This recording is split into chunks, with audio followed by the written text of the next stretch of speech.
Diremehkan mertua dan ipar setiap hari karena aku hanya menumpang di rumahnya. Kubalas dan kubuktikan dengan membeli rumah ini lalu ku tendang mereka. Terpaksa kulakukan ini Mas karena ibumu dan ipar sudah keterlaluan. Assalamualaikum warahmatullahi wabarakatuh. Selamat datang di LA Stories. Di balik senyuman ada air mata yang tak terlihat. Di balik tawa, ada kisah yang tak pernah diceritakan. Ini adalah LA Stories, tempat di mana kisah nyata jadi pelajaran, dan luka hati jadi kekuatan. Setiap cerita di sini bukan sekadar drama, tapi potongan hidup yang bisa jadi cermin untuk kita semua. Siapkan hatimu, karena apa yang kamu dengar bisa mengubah cara pandangmu selamanya. Ini bukan sekadar cerita. Ini adalah kenyataan yang belum tentu sanggup kamu jalani.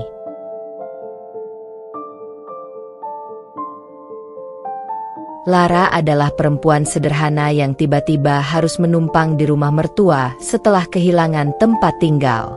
Suaminya, Fikri, sibuk dan sering tak membela. Sementara Bulina, mertua, dan dua ipar, Nabila dan Dewi, setiap hari meremehkan Lara, mengolok penampilan, menuduhnya pemalas, dan memperlakukan dia seolah tamu tak berharga. Penghinaan terus menumpuk sampai Lara hampir putus asa. Suatu malam, setelah ledakan hinaan yang membuat harga dirinya hancur, Lara memutuskan berhenti diam. Ia bekerja keras, mencari beasiswa, menerima kerja sampingan, membangun usaha kecil dari nol. Semua demi satu tujuan, membuktikan bahwa martabatnya tak bisa diinjak. Perjuangan panjang dan pengorbanan membuatnya sukses. Dengan modal yang dikumpulkan lewat keringat dan kecerdikan, Lara membeli rumah yang sama tempat ia pernah menumpang, kali ini sebagai pemilik sah. Kebangkitan Lara bukan sekadar soal materi, ia menegakkan haknya dengan cara legal dan berwibawa. Saat Bulina, Nabila, dan Dewi masih merendahkan, Lara mengambil langkah tegas. Ia menegakkan aturan rumah, memberikan peringatan, dan akhirnya memutuskan untuk menegakkan konsekuensi. Mereka harus pergi dari rumah yang kini menjadi milik Lara. Adegan konfrontasi penuh emosi menghadirkan klimaks, bukan balas dendam brutal, melainkan pembalasan yang rapi, berkelas, dan berbasis kebenaran. Di akhir, Lara berdiri tegak, merdeka, membuktikan mereka yang meremehkan tak selalu menang. Kadang yang diremehkan punya cara paling mengejutkan untuk bangkit. Jangan lupa like, komen, dan subscribe untuk cerita-cerita dramatis berikutnya. Tinggalkan komentar kalau mau nama tokoh atau ending diubah. Sebelum masuk ke ceritanya, jangan lupa absen dulu Bunda. Bunda semuanya dari daerah mana saja. Dan bagi yang sudah subscriber semoga rezekinya lancar. Hari itu adalah hari yang sudah lama kutunggu. Setelah melewati masa pertunangan yang penuh lika-liku, akhirnya aku, Lara, resmi menjadi istri dari seorang lelaki bernama Fikri. Di pelaminan, senyumku mengembang meski di dalam hati ada rasa cemas yang tak bisa kujelaskan. Aku percaya setiap pernikahan membawa bahagia, tapi aku juga tahu, di balik senyum keluarga, selalu ada cerita yang tidak terlihat. Fikri menggenggam tanganku erat saat para tamu berdatangan memberikan ucapan selamat. Aku masih ingat tatapan lembutnya yang seolah meyakinkan, kita akan baik-baik saja, Ra. Aku janji. Kata-kata itu membuat hatiku tenang. Meski sesekali pandanganku tertuju pada seorang perempuan parubaya yang duduk di kursi VIP dengan ekspresi datar. Dialah Bulina, ibunya Fikri.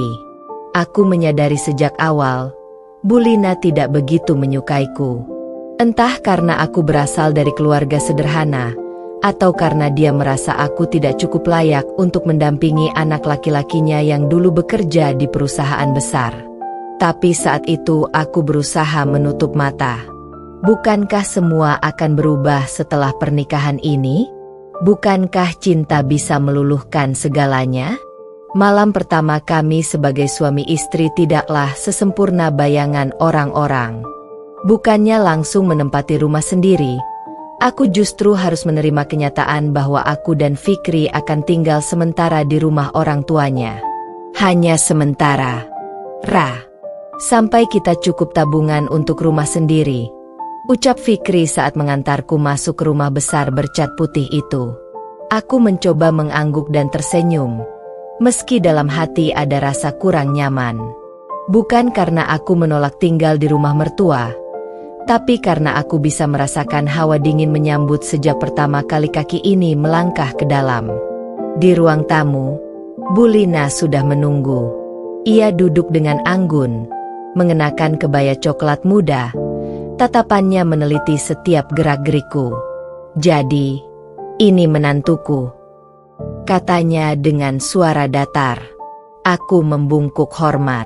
"Iya, Bu. Mohon bimbingannya." Senyumnya tipis, lebih mirip sebuah ejekan. "Semoga kamu bisa menyesuaikan diri.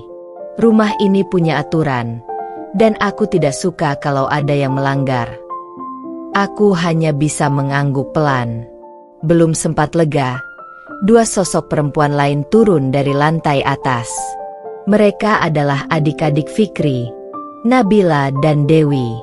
Wajah mereka manis, tapi cara mereka menatapku tidak kalah menusuk. Nabila berbisik sesuatu pada Dewi sambil menahan tawa kecil. Jelas sekali mereka sedang membicarakanku. Aku menarik napas panjang, mencoba menenangkan hati. Ini hanya awal. Mereka akan mengenalku lebih baik, dan semua akan berubah. Batinku. Aku ingin membuktikan bahwa aku bisa menjadi menantu dan kakak ipar yang baik. Namun malam itu, saat aku membereskan koper di kamar yang sudah disiapkan, aku mendengar suara lirih dari luar pintu. "Kenapa sih Bang Fikri pilih perempuan itu? Bukannya dia biasa-biasa aja?" Suara Nabila. "Ya iyalah, mungkin karena kasihan. Cantik juga enggak, kerjaan juga enggak jelas. Cuma modal wajah polos," timpal Dewi sambil tertawa. Aku terdiam.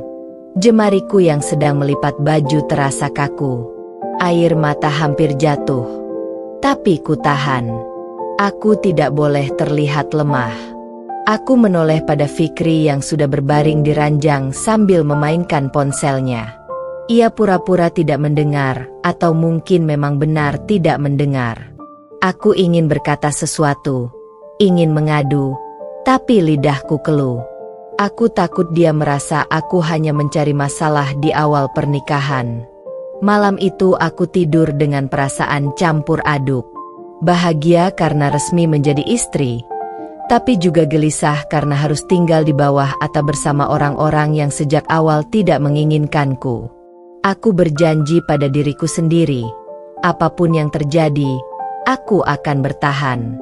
Ini awal dari pernikahanku, dan aku harus kuat, demi cintaku pada Fikri, juga demi harga diriku sendiri. Pagi pertama setelah pernikahan, aku bangun lebih awal. Matahari baru saja menyembul dari balik tirai jendela kamar, dan aroma masakan dari dapur samar-samar tercium. Aku ingin menunjukkan bahwa aku bisa menyesuaikan diri, bisa jadi menantu yang baik. Maka aku segera mandi, merapikan diri, lalu turun ke dapur. Di sana, Bu Lina sudah berdiri dengan apron di pinggang, wajahnya serius sambil menumis sayuran. Nabila duduk di meja makan sambil memainkan ponsel, sementara Dewi sibuk merias wajahnya di cermin kecil yang ia letakkan di meja. "Selamat pagi, Bu," sapaku sambil tersenyum. Bu Lina menoleh sebentar, lalu kembali menatap wajan. "Pagi." Nadanya dingin, nyaris tanpa intonasi. Aku melirik meja dapur, mencari sesuatu yang bisa kubantu. "Boleh saya bantu, Bu?" "Sudah, enggak usah. Takutnya nanti malah berantakan." Ucapan itu disertai lirikan tajam. Aku mencoba tidak tersinggung. Baik, Bu. Kalau begitu saya siapkan meja makan saja. Belum sempat aku bergerak, suara Nabila terdengar. Enggak usah, Mbak. Meja makan itu biasanya aku yang atur. Takutnya kalau ada yang salah taruh sendok, Mama marahnya ke aku lagi. Ia berkata sambil tersenyum tipis. Seakan-akan ucapannya sekadar candaan, padahal jelas terasa sindiran. Aku mengangguk pelan. Baiklah. Aku memilih duduk, tapi duduk pun membuatku merasa salah. Dewi menatapku dari atas ke bawah. Mbak Lara nggak kerja, kan? Jadi enak ya, bisa santai di rumah terus. Aku terdiam, menelan ludah. Saya masih cari peluang. Dek, kemarin sempat bantu-bantu usaha kecil teman, tapi sekarang fokus dulu adaptasi di rumah baru. Oh, jadi cuma numpang di rumah ini dulu ya? Dewi terkekeh, membuat Nabila ikut tertawa. Hatiku perih mendengar kata-kata itu, tapi aku mencoba tersenyum. Ya, sementara. Doakan saja semoga saya dan Mas Fikri bisa cepat punya rumah sendiri. Bu Lina tiba-tiba menyahut, kali ini dengan nada ketus.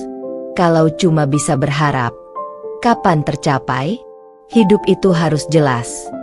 Jangan cuma ikut-ikutan laki-laki. Kamu pikir gampang tinggal di rumah orang tanpa bawa apa-apa? Perkataannya seperti pisau yang menusuk hatiku. Aku ingin menjawab, tapi aku tahu kalau aku melawan, situasinya hanya akan semakin buruk. Jadi aku hanya menunduk, menahan air mata. Hari-hari berikutnya tidak jauh berbeda. Setiap kali aku mencoba membantu, selalu ada saja celah untuk mengkritik.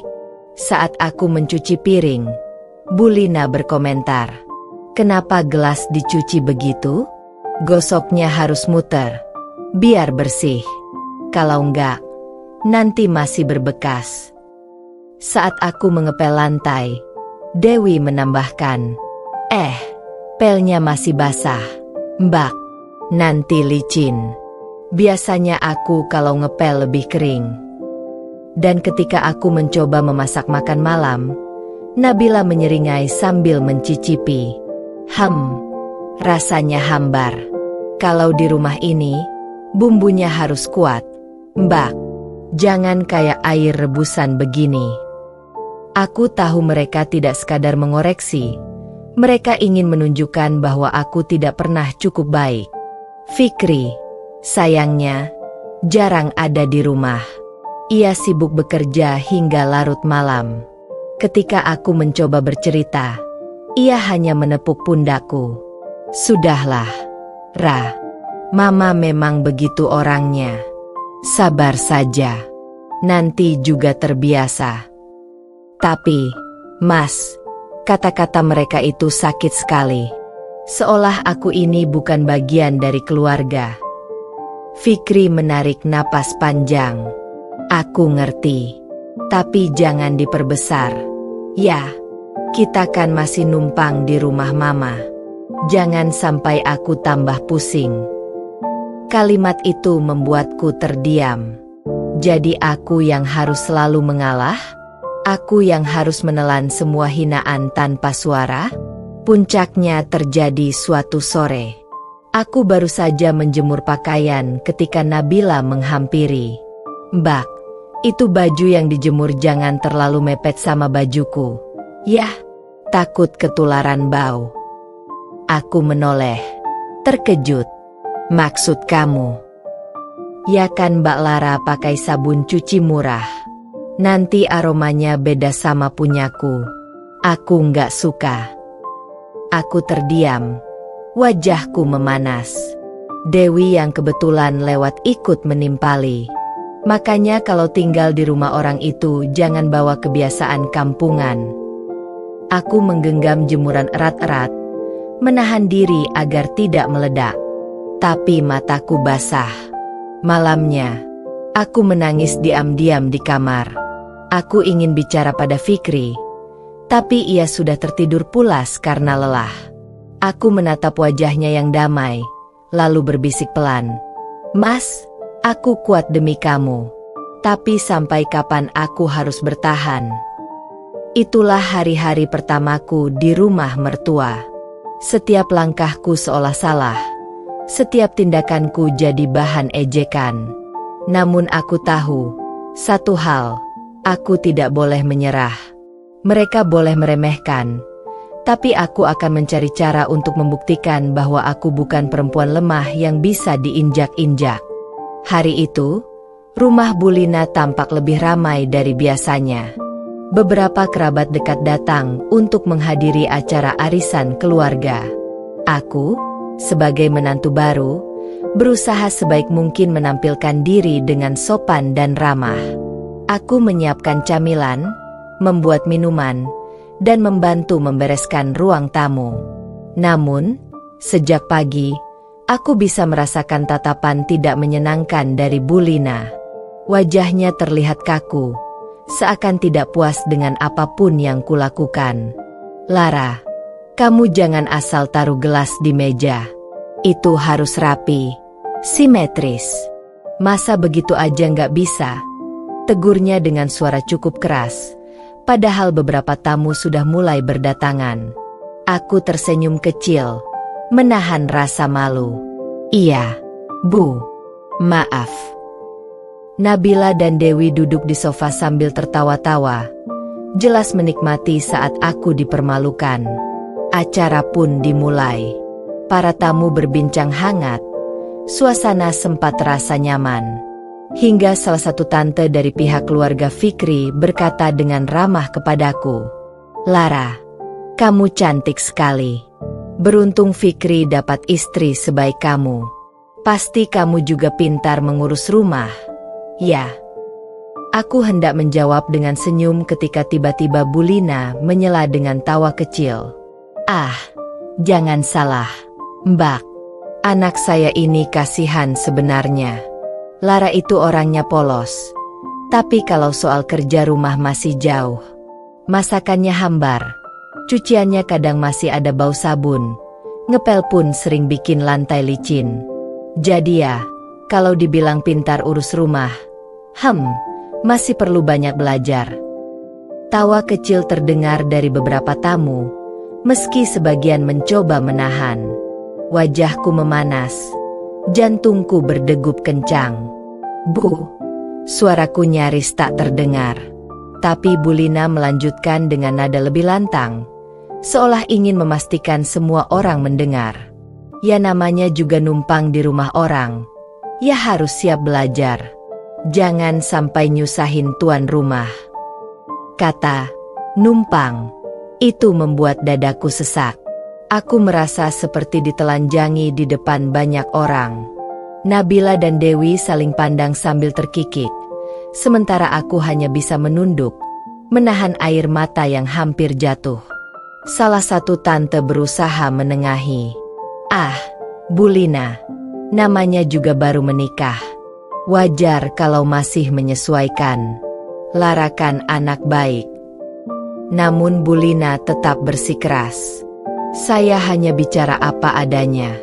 Saya nggak mau anak saya hidup susah gara-gara istrinya nggak bisa apa-apa." Aku benar-benar ingin masuk kamar, bersembunyi, dan menangis sepuasnya. Tapi aku tahu, jika aku melakukannya, Bu Lina hanya akan semakin puas. Jadi aku duduk kaku, tersenyum hambar, padahal hatiku seperti diremukan. Malamnya, setelah semua tamu pulang, aku tak bisa lagi menahan air mata. Aku mendekati Fikri yang sedang membereskan meja. "Mas, kamu dengar sendiri tadi, kan? Mama merendahkan aku di depan banyak orang. Aku malu sekali." Fikri terdiam sejenak, lalu meletakkan piring di tangannya. "Ra, Mama itu orangnya blak-blakan. Jangan dimasukin hati. Lagi pula, mereka juga tahu kok Mama sering keterlaluan. Tapi, Mas, Aku ini istrimu. Kenapa kamu diam saja? Kenapa kamu biarkan aku dipermalukan? Fikri menghela napas panjang. Aku nggak mau bikin keributan di depan keluarga. Kalau aku membela kamu, nanti mama makin marah. Aku terdiam. Hatiku semakin hancur. Jadi aku harus terus diam? Harus terus jadi bahan hinaan? Bahkan di depan orang banyak? Malam itu, aku menangis dalam diam. Untuk pertama kalinya, aku mulai merasakan bahwa pernikahan ini bukan sekadar ujian kesabaran, melainkan ujian harga diri. Dan entah sampai kapan aku bisa bertahan. Setelah malam penuh air mata itu, aku sadar satu hal. Jika aku terus bergantung, maka selamanya aku akan menjadi bahan hinaan. Bulina, Nabila, dan Dewi tidak akan pernah melihatku dengan hormat selama aku hanya dianggap menumpang. Aku harus berubah. Aku harus berdiri di atas kakiku sendiri. Namun, bukan berarti jalan itu mudah. Aku tidak memiliki banyak modal. Tidak ada pengalaman kerja kantoran yang mentereng. Tapi aku punya tekad. Dan tekad itulah yang menjadi bahan bakarku. Suatu pagi, setelah semua orang berangkat, Bulina pergi arisan, Nabila kuliah, Dewi hangout bersama teman-temannya, dan Fikri bekerja. Aku memberanikan diri membuka laptop usang yang kubawa dari rumah orang tuaku. Aku mulai mencari informasi pekerjaan freelance dan usaha kecil yang bisa kulakukan dari rumah. Aku menemukan sebuah lowongan jasa mengetik dan entry data. Bayarannya memang kecil, tapi cukup untuk memulai. Aku juga melihat peluang jualan makanan ringan online. Aku bisa masak. Mungkin mereka bilang masakanku hambar, tapi aku bisa belajar. Lidah orang berbeda-beda, bukan? Bisikku kepada diri sendiri. Hari itu, untuk pertama kalinya sejak menikah, aku merasa punya harapan. Minggu-minggu berikutnya, diam-diam aku mulai menerima order mengetik. Aku bekerja di kamar, menyembunyikan pekerjaanku agar tidak diketahui mertua dan ipar. Kadang aku begadang hingga larut malam, mengetik berlembar-lembar file dengan teliti. Setiap kali ada pembayaran masuk, meski jumlahnya tak seberapa, hatiku dipenuhi kebanggaan. Tak berhenti di situ, aku juga mencoba membuat kue kering sederhana. Aku belajar dari video-video resep, mencatat, mencoba berkali-kali meski sering gagal. Di dapur kecil rumah mertua, aku berusaha sepelan mungkin agar tidak menimbulkan kecurigaan. Tentu saja, aku harus pintar menyembunyikan. Kadang aku berkata sedang bereksperimen memasak, padahal hasilnya kubungkus dan kujual secara online. Aku memasang iklan kecil di media sosial, dan ternyata responnya cukup baik. Alhamdulillah, ucapku lirih saat melihat ada pesanan pertama. Meski hanya 2 toples kue kering, aku merasa dunia memberiku sedikit cahaya. Namun perjuanganku tidak selalu mulus. Suatu sore, saat aku tengah menata kue untuk dikirim, Nabila masuk ke dapur tanpa permisi. "Mbak lagi apa?" tanyanya curiga. Aku tersenyum gugup. "Cuma iseng bikin kue, Dek. Cobain, deh." Nabila mengambil sepotong, lalu mencibir. Rasanya standar. Kalau dijual sih kayaknya nggak laku." Ia tertawa kecil lalu pergi, meninggalkan hatiku yang kembali perih. Tapi kali ini aku tidak menangis. Aku genggam toples itu erat-erat dan berkata dalam hati, "Boleh saja kamu meremehkan sekarang. Tapi suatu saat aku akan buktikan kue ini bisa menghasilkan sesuatu." Setiap rupiah yang kudapat dari hasil kerjaku, kutabung diam-diam. Aku tidak pernah menceritakan ini pada Bulina ataupun ipar-iparku. Bahkan Fikri pun tidak tahu sepenuhnya. Bukan karena aku ingin merahasiakannya dari suami, tapi karena aku ingin memberikan kejutan suatu hari nanti. Aku ingin membuktikan bahwa aku bisa berdiri sendiri, tanpa belas kasihan siapapun. Hari-hari terasa berat, tapi juga memberi arti.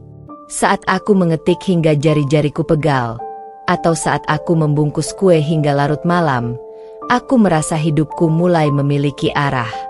Namun, takdir selalu punya cara menguji. Suatu siang, ketika aku sedang menata pesanan kue untuk dikirim, Bu Lina tiba-tiba pulang lebih cepat dari biasanya. Wajahnya terlihat heran saat melihat meja penuh dengan toples-toples kue. "Ini apa, Lara?" tanyanya dengan nada tajam. Aku terdiam. Jantungku berdegup kencang. "Ini, Bu, saya coba bikin kue. Ada yang pesan juga." "Pesan? Maksud kamu jualan? Di rumah ini?" Suaranya meninggi, membuat Nabila dan Dewi berlari menghampiri. "Wah, jadi Mbak Lara jualan di rumah Mama?" ujar Dewi sambil menahan tawa. Nabila menambahkan, "Pantesan akhir-akhir ini sering sibuk. Rupanya dagang kue murahan." Aku mencoba menjelaskan, "Saya hanya ingin membantu, Bu. Biar tidak terus-terusan merepotkan. Saya ingin berdiri di atas kaki saya sendiri." Namun bukannya bangga, Bu Lina justru mengibaskan tangannya dengan sinis. "Tidak usah sok-sokan. Kalau mau jualan, jangan di rumah saya. Malu-maluin saja. Nanti tetangga pikir apa? Menantu saya dagang kue murahan di dapur mertua. Jangan bikin nama keluarga jatuh." Kata-katanya menusukku. Aku ingin membela diri, tapi lidahku keluh. Saat itu aku hanya bisa menunduk, menahan air mata. Tapi di dalam hatiku, api kecil mulai menyala semakin besar. Api yang berkata, "Baiklah, kalau mereka menganggapku tidak berharga, maka suatu hari aku akan membuat mereka terkejut. Aku akan berdiri lebih tinggi dari hinaan ini." Dan tanpa mereka sadari, hari itu adalah awal dari kebangkitanku yang sebenarnya. Sejak dimarahi Bu Lina karena ketahuan berjualan kue di rumah, aku semakin berhati-hati. Tapi bukannya menyerah, aku justru makin bersemangat. Aku tahu kalau berhenti, maka aku akan tetap jadi bahan hinaan selamanya. Aku mulai menyiasati dengan menitipkan kue di warung kecil dekat komplek. Aku juga memanfaatkan media sosial, membuat akun khusus untuk memasarkan produkku. Aku menamainya Lara S Homemade. Awalnya sepi. Pesanan hanya datang dari teman lama atau tetangga yang diam-diam iba padaku. Namun, aku tidak menyerah. Setiap malam, aku belajar resep baru, menonton video tutorial, hingga membaca artikel tentang pemasaran online. Hasilnya mulai terlihat. Pelan-pelan, pesananku bertambah. 1 toples menjadi 5, 5 menjadi 10.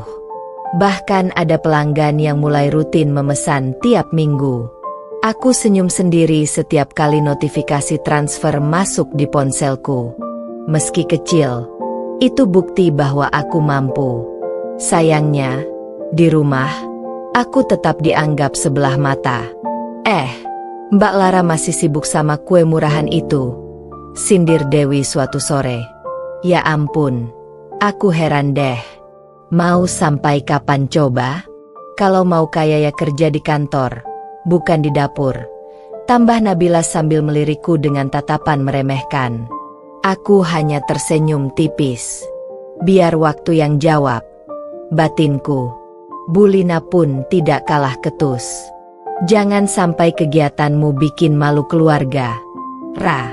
Kalau cuma bikin kue, banyak juga orang lain yang bisa. Jangan bermimpi terlalu tinggi." Aku diam. Aku tidak ingin berdebat. Tapi di dalam hati, tekadku semakin kuat. Suatu hari, Datang kesempatan yang tidak pernah kuduga. Seorang pelanggan yang sering membeli kuenya menghubungiku. "Mbak Lara, kuenya enak banget. Saya ada acara pengajian besar minggu depan. Boleh nggak pesen 50 toples?" Aku hampir menjatuhkan ponsel dari tanganku. 50 toples. Itu jumlah yang belum pernah kubuat sebelumnya. "Tentu saja bisa, Mbak," jawabku dengan suara bergetar. Aku bekerja siang malam mempersiapkan pesanan besar itu. Keringat bercucuran. Mataku sampai merah karena kurang tidur. Tapi aku merasa bahagia. Untuk pertama kalinya, aku mendapat pesanan besar yang benar-benar menantang. Hari pengajian pun tiba. Acara berlangsung di salah satu rumah besar di kompleks sebelah. Aku tidak menyangka, banyak orang penting yang hadir, termasuk beberapa tetangga yang juga kenal dengan Bu Lina. Kue-kue buatanku disajikan di meja prasmanan. Aku bersembunyi di balik pintu, tidak ingin menonjolkan diri, hanya mengamati dari jauh.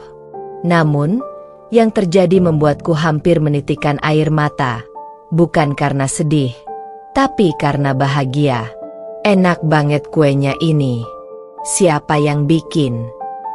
Homemade ya? Rasanya pas, manisnya nggak bikin eneg. Coba tanya, saya mau pesan juga. Orang-orang berbisik, saling memuji. Bahkan ada yang langsung menanyakan kontak pemiliknya. Dan di antara kerumunan itu, aku melihat Bu Lina bersama beberapa kerabatnya. Ia awalnya tampak bangga karena merasa acaranya berlangsung meriah. Tapi ekspresinya berubah ketika seseorang berkata lantang, "Ini kuenya pesanan dari Lara, menantu Bu Lina, kan? Wah, menantu ibu hebat sekali. Pantas saja enak." Aku bisa melihat wajah Bu Lina seketika memerah, antara malu dan terkejut. Nabila dan Dewi yang berdiri di sampingnya saling berpandangan, jelas tak percaya. Beberapa tamu lain mulai menghujani dengan pertanyaan. "Bu, kok nggak pernah cerita kalau punya menantu yang jago bikin kue? Kalau dijual, saya mau pesan juga. Tolong kasih kontaknya." "Ya." Bu Lina terdiam, bibirnya kaku. Ia tidak bisa menyangkal, karena semua orang sudah tahu asal kuenya. Sementara itu, aku hanya tersenyum kecil dari kejauhan. Inilah momen yang tidak pernah kuduga. Usaha kecilku, yang selalu dicibir, justru membuat mertua dan iparku dipermalukan. Mereka yang dulu berkata kuenya murahan, kini harus menelan ludah karena orang lain justru memuji. Malamnya, di rumah, suasana hening. Tidak ada lagi tawa mengejek dari Nabila dan Dewi. Mereka bahkan tidak berani menatapku. Bu Lina pun hanya duduk diam di ruang tamu. Wajahnya muram. Aku lewat sambil membawa toples kosong bekas pesanan. Aku tidak berkata apa-apa, hanya tersenyum sopan. Tapi dalam hatiku, aku berbisik, "Lihatlah, Bu, ini baru permulaan. Aku akan buktikan lebih banyak lagi." Hari itu, aku belajar satu hal. Terkadang, pembalasan paling indah bukan dengan kata-kata, melainkan dengan bukti nyata. Pagi itu, sinar matahari menembus tirai tipis kamar Lara. Ia sudah terbiasa bangun lebih pagi dibanding penghuni rumah lainnya. Suaminya, Fikri, masih terlelap. Sementara di dapur terdengar suara Bu Lina dan kedua iparnya, Nabila dan Dewi, yang tengah berbincang dengan nada tinggi. Lara merapikan selimut, lalu mengambil laptop kecil yang sudah menjadi teman perjuangan setiap malam. Siang ini ia punya janji pertemuan dengan seorang pengusaha yang tertarik pada produknya. Aneka kue kering homemade yang belakangan mulai populer di kalangan tetangga dan media sosial. Sejak beberapa bulan terakhir, usahanya itu berkembang pesat. Awalnya hanya menitipkan toples kecil ke warung sekitar komplek. Kini pesanan mulai berdatangan melalui Instagram dan WhatsApp. Bahkan, salah seorang pelanggan tetap yang memiliki jaringan toko oleh-oleh di kota tetangga ingin mengajaknya bekerja sama dalam skala besar. Namun, perkembangan itu justru membuat rumah yang ditinggalinya semakin panas. Ketidaknyamanan di meja sarapan. Lara, jangan terlalu sering keluar rumah. Ibu nggak enak sama tetangga. Mereka suka ngomong kalau kamu itu kayak orang kerja sana-sini, padahal kan masih numpang di rumah ini, sindir Bu Lina saat sarapan. Nabila menambahkan sambil menyeringai.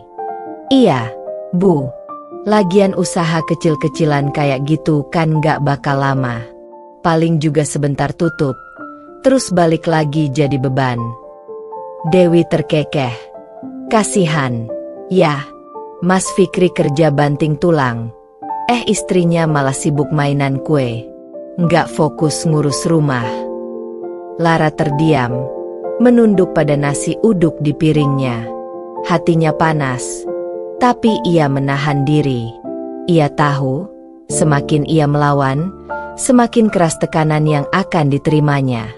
Maka, Lara hanya tersenyum tipis. Nggak apa-apa, Bu. Lara cuma coba bantu-bantu. Siapa tahu bisa jadi rezeki, jawabnya lirih. Bu Lina mendengus. Rezeki apa? Kalau rezeki itu datangnya dari doa ibu mertua, bukan dari mainan kayak gitu. Ucapan itu menusuk Lara dalam-dalam. Tapi ia meneguhkan hati. Setiap ejekan justru menjadi bahan bakar untuk semangatnya. Langkah yang lebih besar. Siang harinya, Lara berangkat menemui calon mitra kerja, seorang pengusaha bernama Pak Herman. Pertemuannya berjalan lancar, bahkan lebih baik dari yang ia bayangkan. Pak Herman terkesan dengan kualitas produknya dan memberi tawaran kerjasama distribusi ke beberapa kota besar. Kalau ibu setuju, kita bisa mulai bulan depan. Saya tanggung biaya kemasan. Ibu tinggal fokus produksi dan jaga kualitas. Saya yakin usaha ini bisa besar, kata Pak Herman sambil menjabat tangannya. Lara hampir menitikkan air mata bahagia. Ia tak menyangka usahanya yang dulu hanya dipandang remeh kini benar-benar dilirik serius. Iri yang makin membara. Namun, kabar baik itu tak membuat suasana rumah menjadi lebih damai. Ketika Lara pulang membawa beberapa contoh desain kemasan baru, Bu Lina langsung menyambar dengan nada sinis. Bawa apa lagi itu? Jangan sampai rumah ini jadi gudang. Loh, ibu nggak mau ada barang-barang usahamu berserakan di sini. Nabila menimpali. Ih, sok banget sih. Baru juga jualan kue. Udah kayak pengusaha besar aja. Nanti kalau gagal, jangan nyeret-nyeret nama keluarga ini, ya. Dewi mengangkat alis. Kue itu kan gampang ditiru. Aku aja bisa bikin kalau mau. Kalau udah ada yang lebih enak, siapa juga yang mau beli punyamu?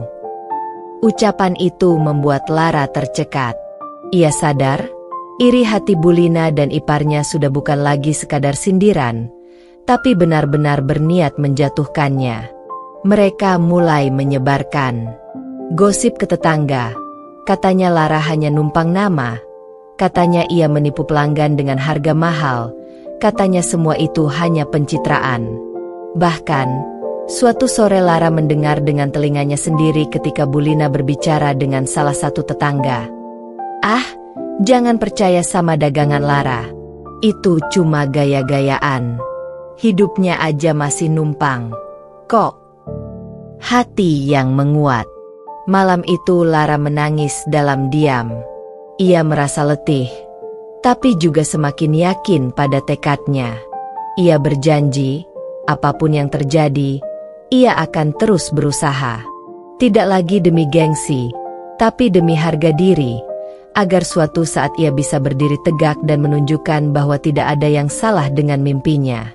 Sambil menatap laptopnya yang menampilkan desain kemasan baru, Lara berbisik pada dirinya sendiri. Biar waktu yang menjawab. Kalau mereka mau jatuhin aku akan buktikan aku bisa lebih tinggi dari ejekan mereka. Dan malam itu, api iri yang terus dilemparkan oleh Bulina, Nabila, dan Dewi justru menjadi bara semangat bagi Lara untuk melangkah lebih jauh. Hari-hari Lara semakin sibuk. Pesanan kue kering terus berdatangan, bahkan ia mulai mempekerjakan 2 tetangga untuk membantu produksi di dapur kecil rumah Bulina. Walau sempit, semangat kerja membuat ruangan itu terasa hidup. Namun, kesibukan Lara justru menjadi bahan gosip dan bahan olok-olok di dalam rumah. Bulina dan kedua iparnya semakin tidak suka melihat si penumpang itu mulai dihargai orang. Mereka merasa martabat keluarga terancam jika Lara benar-benar berhasil. Bisikan iri di ruang keluarga. Suatu malam, setelah makan malam, Bulina duduk di ruang keluarga bersama Nabila dan Dewi. Suaranya pelan, namun penuh emosi. Kita nggak bisa biarkan Lara semakin besar kepala. Lama-lama dia bisa nguasain rumah ini, desis Bulina sambil memelototi pintu kamar Lara. Nabila menyahut, "Iya, Bu. Aku juga sebel banget lihat dia tiap hari sibuk sama dagangan. Tetangga aja sampai bilang Lara hebat. Kenapa harus dia? Kenapa bukan kita?" Dewi menambahkan dengan nada licik, "Kalau kita mau, kita bisa bikin usahanya itu jatuh. Gampang banget. Tinggal sekali bikin masalah besar, pasti dia nggak bisa bangkit lagi." Bulina menatap kedua putrinya dengan tajam. "Kamu ada rencana, Dewi?" Senyum miring muncul di bibir Dewi. "Ada, Bu. Kita bisa pura-pura pesan banyak kue, terus sebarkan gosip kalau kuenya basi atau nggak enak. Nanti reputasinya jatuh. Orang-orang pasti percaya sama kita daripada sama dia." Nabila menepuk tangan adiknya. "Pinter. Atau kita bisa sengaja bikin dapurnya berantakan. Kalau ada yang foto, bisa dibilang produksi kuenya kotor. Sekali viral gosip itu, habis dia."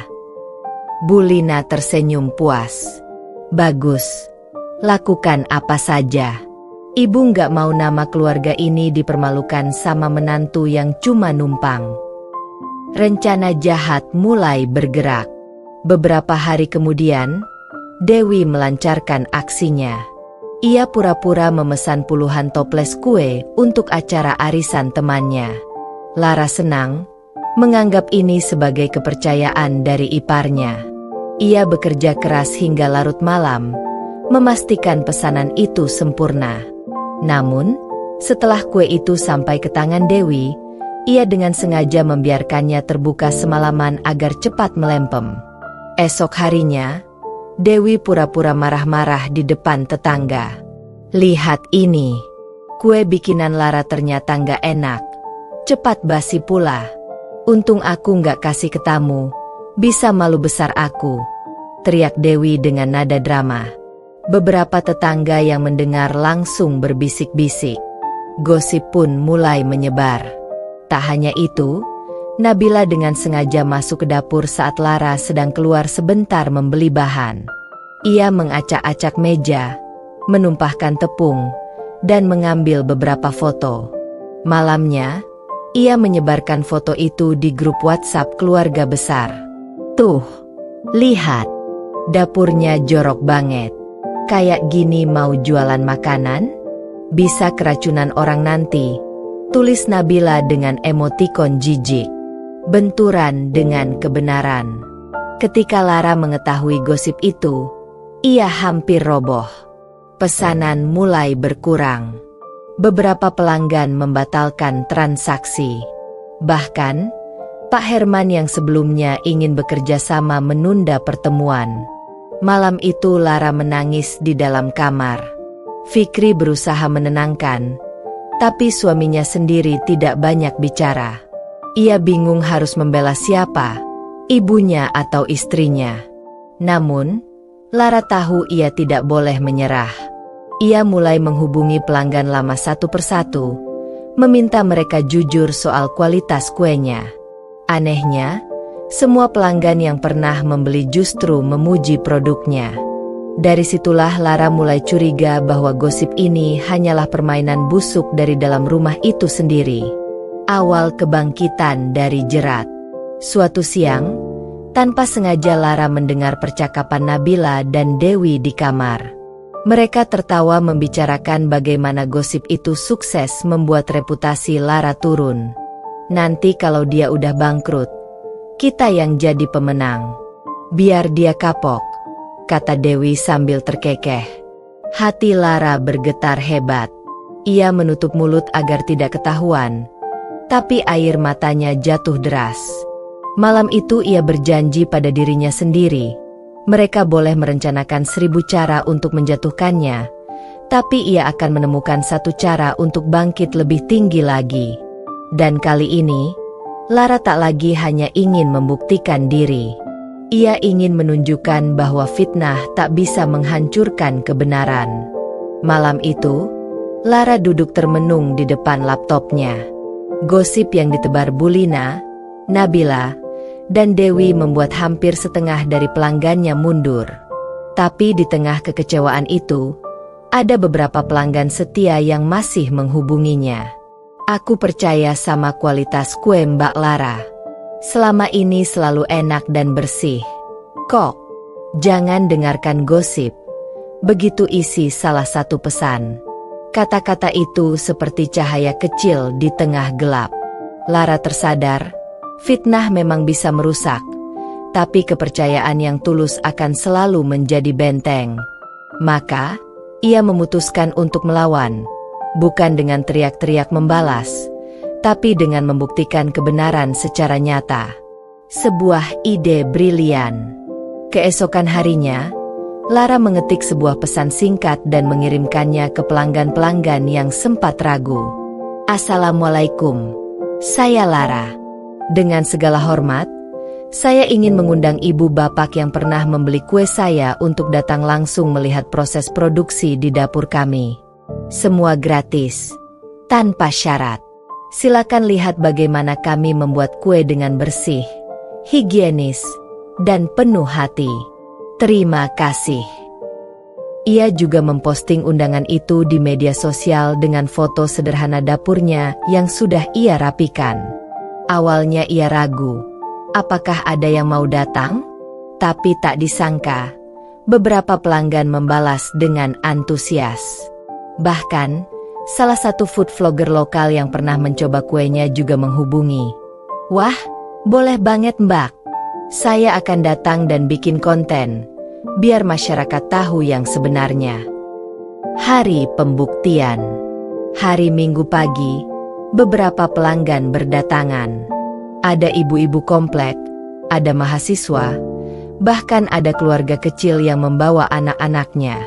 Lara menyambut mereka dengan senyum meski jantungnya berdegup kencang. Silakan masuk. Lihat sendiri dapur kecil kami. Saya tidak punya banyak, tapi saya pastikan semua bersih dan halal, ucapnya tenang. Para tamu berkeliling, melihat meja produksi yang rapi, bahan-bahan berkualitas yang tersusun di rak, dan aroma harum kue yang baru matang. Anak-anak bersorak kegirangan saat diizinkan membantu menaburkan coco chip di atas adonan.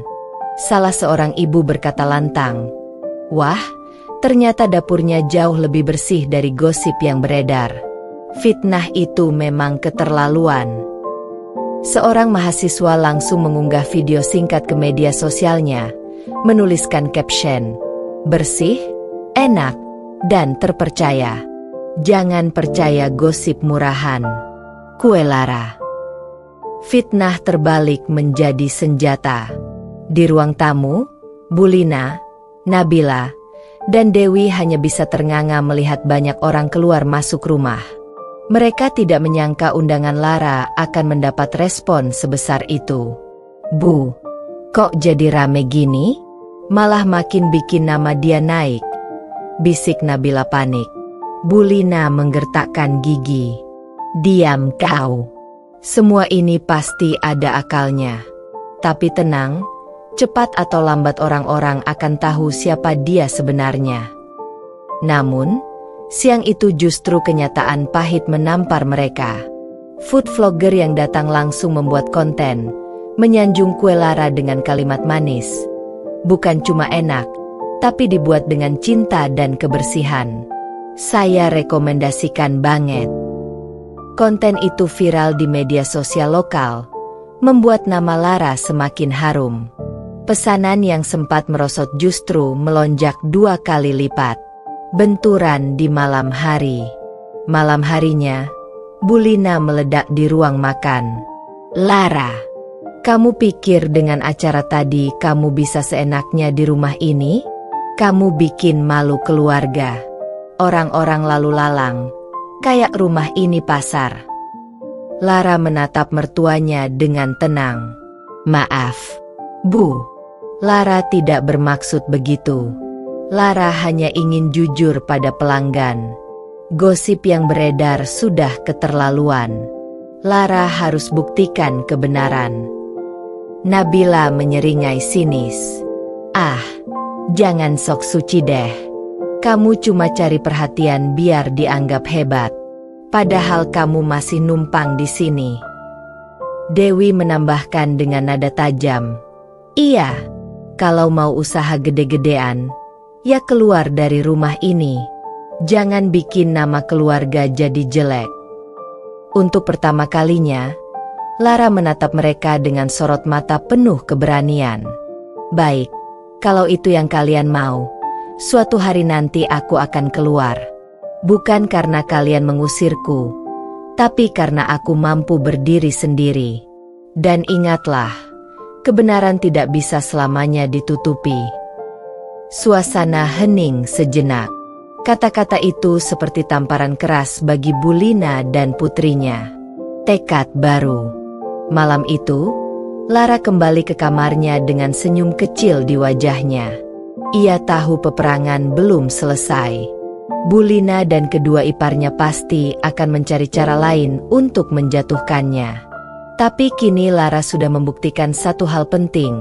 Fitnah bisa dilawan dengan elegan, dan kebenaran akan selalu menemukan jalannya. Dan sejak hari itu, langkah Lara menuju kemandirian semakin kokoh. 3 tahun telah berlalu sejak hari pertama Lara menginjakan kaki di rumah Bu Lina sebagai menantu. Waktu itu ia diremehkan, dihina, dianggap beban, bahkan dipermalukan di depan keluarga besar. Tapi kini, semua cerita berubah. Usaha kuenya, Lara es Homemade Chokies, bukan lagi sekadar bisnis rumahan. Dengan kerja keras, dukungan pelanggan setia, serta kerjasama dengan Pak Herman, usahanya berkembang pesat. Lara kini memiliki 2 cabang toko, belasan karyawan, dan nama yang sudah dikenal di kota-kota besar. Namun, di balik kesuksesannya, Lara tidak pernah lupa pada luka-luka lama. Setiap ejekan Bu Lina, setiap fitnah Nabila dan Dewi, justru menjadi bahan bakar yang membawanya sampai di titik ini. Kabar mengejutkan. Suatu sore, Lara dipanggil ke notaris untuk membicarakan hal penting. Ternyata rumah besar yang selama ini ditempati Bu Lina dan keluarganya dalam kondisi bermasalah. Suami Bu Lina, almarhum Pak Joko, dulu meninggalkan utang besar yang tak pernah benar-benar dilunasi. Pihak bank akhirnya memutuskan rumah itu akan dilelang jika tidak segera dilunasi. Lara pulang dengan hati bergejolak. Di satu sisi ia merasa kasihan. Bagaimanapun Bu Lina adalah ibunya Fikri. Tapi di sisi lain, inilah kesempatan untuk benar-benar berdiri tegak dan membalas semua hinaan masa lalu. Malam itu, Lara berbicara dengan Fikri. "Mas, aku sudah pikirkan baik-baik. Aku akan lunasi utang itu. Tapi rumah ini akan menjadi milik kita sepenuhnya. Bukan lagi atas nama keluarga besar. Aku sudah terlalu lama dihina di rumah yang katanya bukan rumahku. Sekarang waktunya aku membuktikan," ucap Lara dengan suara mantap. Fikri menatap istrinya lama, lalu mengangguk pelan. Lakukan. Lar, kamu sudah terlalu banyak menahan. Aku percaya sama kamu. Hari lelang. Hari lelang tiba. Banyak orang datang untuk menawar rumah besar itu. Bulina dan kedua putrinya tampak panik. Wajah mereka pucat pasi. Mereka tahu jika rumah ini jatuh ke tangan orang lain, mereka bisa terusir kapan saja. Namun, saat notaris mengumumkan bahwa Lara adalah pemenang lelang, dengan pembayaran tunai hasil jerih payah bisnis kuenya, seluruh ruangan terdiam. Bulina terperangah. Apa? Kamu yang beli rumah ini? Nabila melotot tak percaya. Mustahil. Dari mana kamu punya uang sebanyak itu? Dewi menepuk meja. Ini pasti ada main belakang. Kamu cuma mau mempermalukan kita, kan? Lara berdiri tenang, mengenakan blazer sederhana yang membuatnya tampak anggun dan berwibawa. Dengan suara lembut namun tegas, ia berkata, "Ini bukan main belakang. Ini hasil kerja keras. Hasil doa yang dulu kalian remehkan. Rumah ini sah milik saya dan suami saya sekarang. Dan mulai hari ini, saya bukan lagi menantu yang menumpang.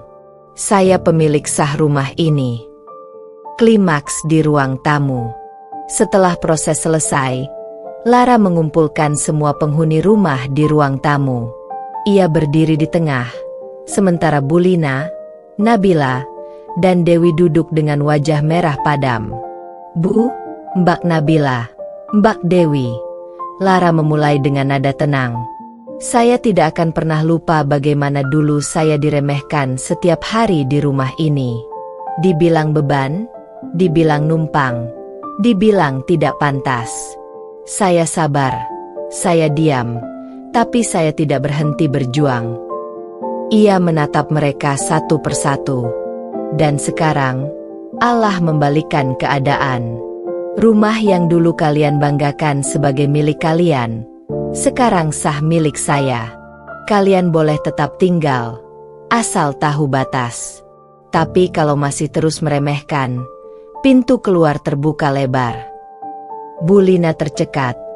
Wajahnya penuh campuran amarah dan malu. Nabila dan Dewi tidak bisa berkata apa-apa selain menunduk. Fikri, yang sejak tadi hanya diam, akhirnya angkat suara. "Mulai sekarang, hormati istriku. Karena dia sudah buktikan, bukan hanya bisa jadi istri yang baik, tapi juga pejuang sejati." Lara yang baru. Malam itu, Lara duduk di teras rumah dengan segelas teh hangat di tangannya. Angin malam berhembus lembut, membawa ketenangan. Ia teringat bagaimana dulu ia duduk di tempat yang sama dengan hati penuh luka karena hinaan.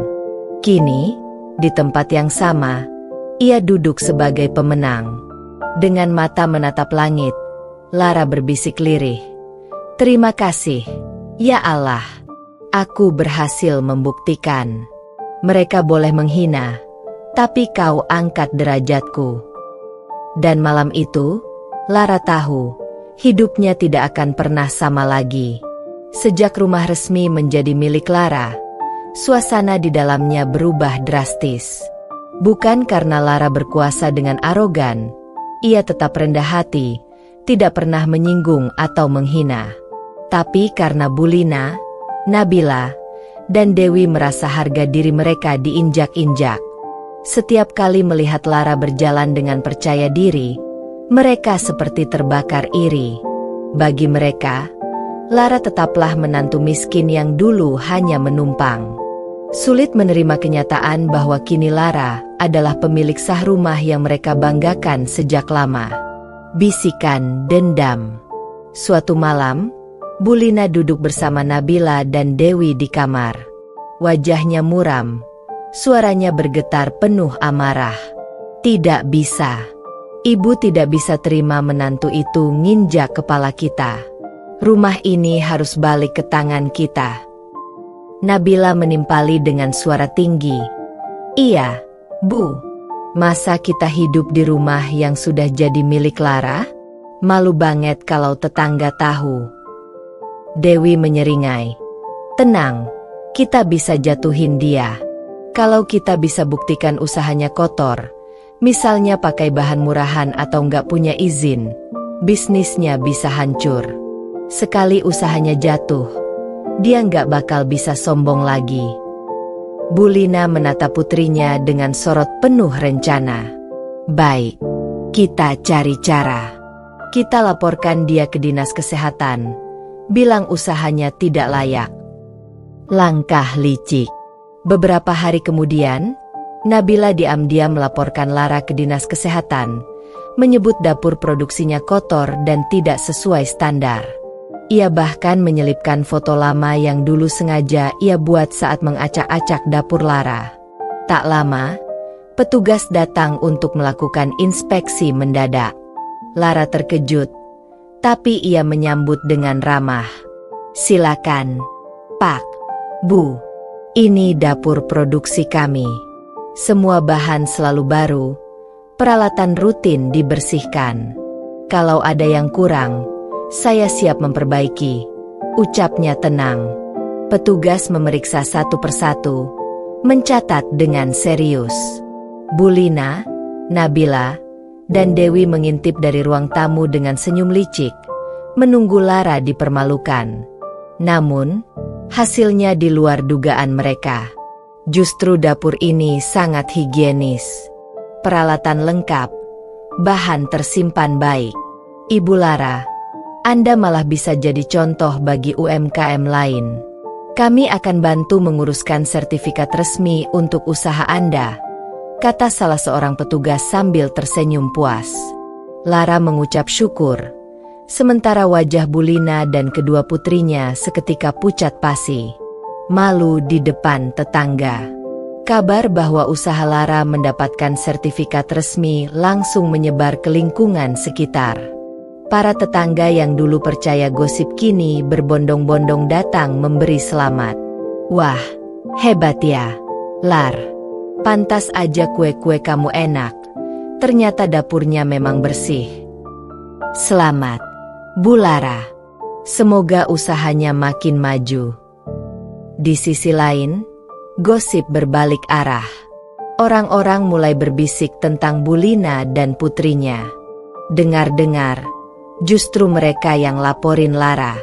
Kok tega banget ya sama menantu sendiri? Ih, malu banget. Fitnah orang tapi malah ketahuan bohongnya. Nabila dan Dewi sampai tidak berani keluar rumah beberapa hari karena malu disindir tetangga. Benturan terakhir di ruang keluarga. Malam itu, setelah semua tamu pulang, Bu Lina tak tahan lagi. Ia meledak di ruang keluarga. Lara, kamu puas sekarang? Kamu bikin kami dipermalukan di depan tetangga. Lara menatap mertuanya dengan sorot mata teduh. Saya tidak pernah berniat mempermalukan siapapun, Bu. Justru sayalah yang dulu dipermalukan setiap hari. Tapi Allah itu adil. Yang benar akan tetap berdiri, yang salah akan jatuh dengan sendirinya.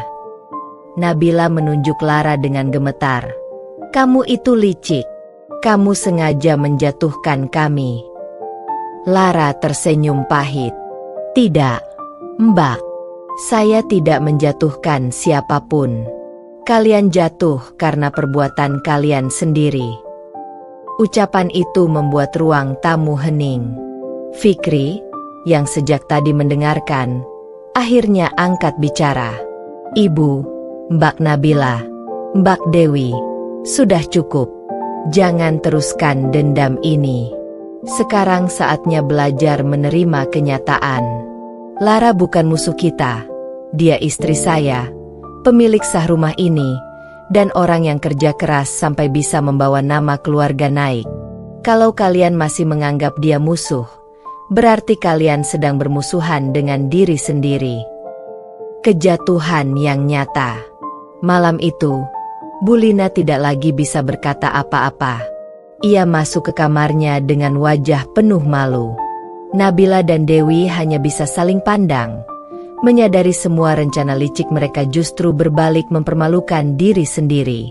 Lara kembali ke kamarnya, menutup pintu, lalu duduk di tepi ranjang dengan napas lega. Hatinya berbisik, inilah jawaban dari kesabaranku.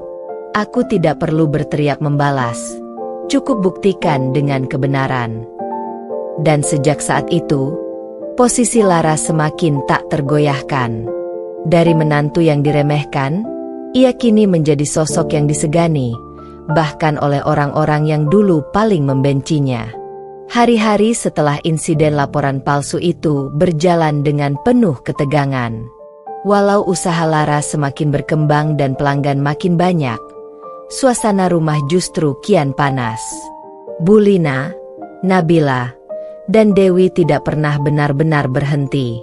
Mereka memang tak lagi bisa menyerang bisnis Lara secara terang-terangan, tetapi sindiran, hinaan, dan sikap meremehkan tetap mengisi setiap sudut rumah. Hinaan yang terus menggores. Pagi itu, Lara baru saja selesai mempersiapkan pesanan kue tart untuk sebuah acara pernikahan. Tangannya masih berlumur sedikit tepung saat ia duduk di meja makan. Bu Lina mendengus sambil melirik. Hidup ini aneh ya. Orang yang dulu cuma numpang, sekarang sok jadi tuan rumah. Nabila menambahkan dengan sinis. Iya, Bu. Tapi meskipun rumah ini atas nama Lara, tetap saja dia nggak bisa ngelupain siapa dia sebenarnya. Cuma perempuan miskin yang kebetulan dapat kesempatan. Dewi menertawakan. Kalau nggak ada Fikri, dia itu siapa? Nggak ada apa-apanya. Lara menggenggam cangkir tehnya erat-erat, berusaha menahan diri. Selama ini ia selalu memilih diam, tapi luka di hatinya semakin dalam. Pertengkaran besar. Sore harinya, ketika Lara sedang merapikan pesanan, Dewi dengan sengaja menjatuhkan satu loyang kue. Yupes, jatuh. Maaf, nggak sengaja, katanya dengan nada mengejek. Lara menarik napas panjang, tapi sebelum ia sempat bicara, Nabila sudah menimpali. Kalau kamu merasa nggak sanggup tinggal serumah sama kita, mending kamu pergi aja, Lar. Jangan mentang-mentang ada nama kamu di sertifikat rumah, lalu seenaknya. Kata-kata itu menusuk. Lara akhirnya berdiri, menatap tajam ke arah mereka. Cukup. Suaranya bergetar, tetapi penuh ketegasan. Aku sudah bertahun-tahun menahan sabar, mendengarkan hinaan, diperlakukan seperti sampah di rumah ini. Tapi sekarang aku sudah tidak bisa lagi. Rumah ini milikku, hasil dari kerja kerasku. Dan mulai hari ini, kalian bertiga tidak lagi berhak tinggal di sini. Ruangan mendadak sunyi. Bu Lina menatap Lara dengan mata melotot tak percaya. Kamu berani mengusir ibu mertuamu sendiri? Tidak tahu diri kamu, Lara. Lara menahan air mata, tapi ia tidak goyah. Saya hormat pada ibu sebagai orang tua Fikri, tapi hormat tidak berarti saya harus rela diinjak-injak selamanya. Kalau ibu masih ingin diperlakukan baik, ibu bisa tinggal di tempat lain dengan cara yang lebih terhormat, tapi jangan lagi di sini. Fikri menentukan sikap. Tepat saat suasana memanas, Fikri pulang kerja. Ia terkejut melihat adu mulut di ruang tamu. Ada apa ini? Tanyanya keras. Bu Lina segera berdiri, menangis pura-pura. Nak, istrimu itu durhaka. Dia mengusir ibu kandungmu sendiri. Fikri menoleh ke Lara, mencari penjelasan. Lara hanya menatapnya dengan mata berkaca-kaca, lalu berkata, Mas, aku sudah berusaha sekuat tenaga bertahan. Tapi aku tidak bisa lagi. Aku tidak ingin anak kita nanti tumbuh dalam rumah penuh kebencian. Aku ingin rumah ini damai. Dan itu hanya bisa terjadi kalau mereka pergi. Hening panjang tercipta. Fikri menutup mata, lalu menarik napas berat. Ia tahu Lara benar. Selama ini, ibunya dan kedua kakaknya memang sudah melampaui batas. Dengan suara mantap, Fikri berkata, "Ibu, Mbak Nabila, Mbak Dewi, mulai malam ini, kalian harus keluar dari rumah ini. Kalau butuh tempat tinggal, aku akan bantu carikan kontrakan. Tapi Lara benar, kalian tidak bisa terus tinggal di sini dan memperlakukan dia seperti musuh." Bulina hampir pingsan mendengar ucapan putranya sendiri. Nabila dan Dewi menangis keras. Tidak percaya kalau Fikri lebih membela istrinya daripada keluarga kandung. Kepergian yang penuh amarah. Malam itu juga, suasana rumah berubah kacau. Bulina mengemasi barang-barangnya dengan penuh amarah, sambil berulang kali menggerutu, "Dasar menantu durhaka. Kau akan menyesal, Lara." Nabila dan Dewi menatap Lara dengan tatapan penuh benci. "Kamu pikir kamu menang? Tunggu saja. Kita belum selesai." Lara hanya berdiri diam, menatap mereka pergi dengan dada sesak. Ada air mata yang jatuh di pipinya, bukan karena menyesal, tapi karena begitu berat mengambil keputusan ini. Namun jauh di dalam hatinya, ia tahu, inilah langkah yang harus diambil demi menjaga ketenangan rumah tangganya. Rumah yang tenang. Setelah mereka pergi, rumah terasa begitu sunyi. Tidak ada lagi suara sindiran. Tidak ada lagi pertengkaran kecil. Fikri menggenggam tangan Lara erat-erat. "Maafkan aku, Lar. Aku terlalu lama diam, membiarkan kamu sendirian menghadapi semua ini." Lara tersenyum tipis. "Yang penting sekarang kita bisa memulai hidup baru dengan damai." Malam itu, Lara duduk di ruang tamu yang kini terasa luas dan tenang. Untuk pertama kalinya sejak menikah, ia merasa benar-benar bebas, tidak lagi terpenjara oleh hinaan dan fitnah. Dan ia tahu, ini bukanlah akhir, melainkan awal dari kehidupan baru yang lebih indah. Hari-hari setelah kepergian Bulina, Nabila, dan Dewi, rumah Lara berubah drastis. Tidak ada lagi teriakan, ejekan, atau sindiran yang menusuk hati. Untuk pertama kalinya sejak menikah, Lara bisa merasakan arti sebenarnya dari kata rumah. Tempat di mana ia bisa bernapas lega, tertawa tanpa takut, dan mencintai suaminya tanpa gangguan. Kebahagiaan kecil. Setiap pagi, Lara bangun dengan senyum. Ia menyiapkan sarapan sederhana untuk Fikri, lalu menata jadwal produksi kuenya yang semakin ramai. Usahanya kini berkembang pesat, dengan banyak pelanggan tetap dan tawaran kerjasama dari toko-toko besar. Fikri pun berubah. Ia tidak lagi membiarkan Lara berjuang sendirian. Sepulang kerja, ia sering membantu mengantar pesanan atau sekadar menemani Lara di dapur. Malam-malam mereka diisi dengan percakapan ringan, tawa kecil, dan rencana masa depan. Kebahagiaan sederhana itu terasa begitu mahal setelah semua penderitaan yang dulu mereka alami. Kabar dari luar. Suatu sore, seorang tetangga lama datang berkunjung, membawa kabar tentang Bulina dan kedua putrinya.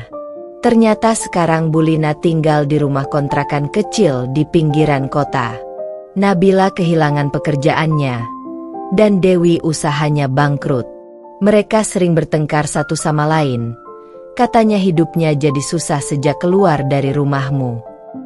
Lara terdiam sejenak. Ada rasa iba di hatinya, tapi juga kelegaan.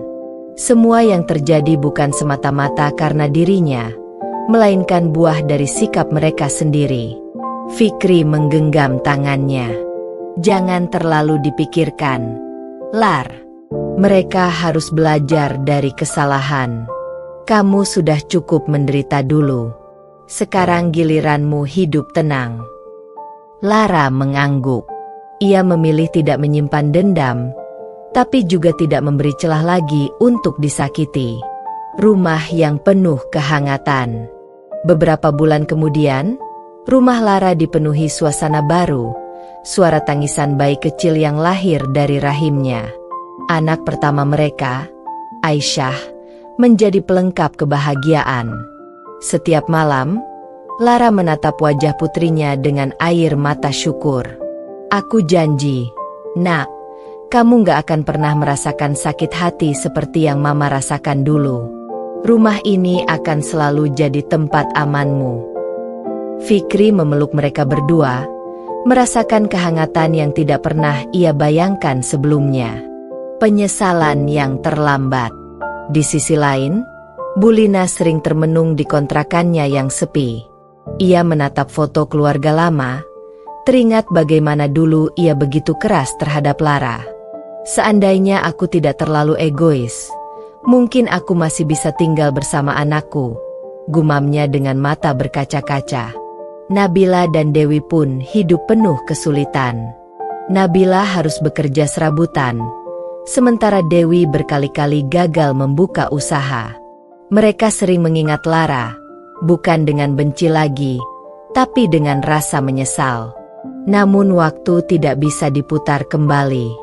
Lara sudah terlalu jauh melangkah menuju kebahagiaan, meninggalkan masa lalu yang kelam.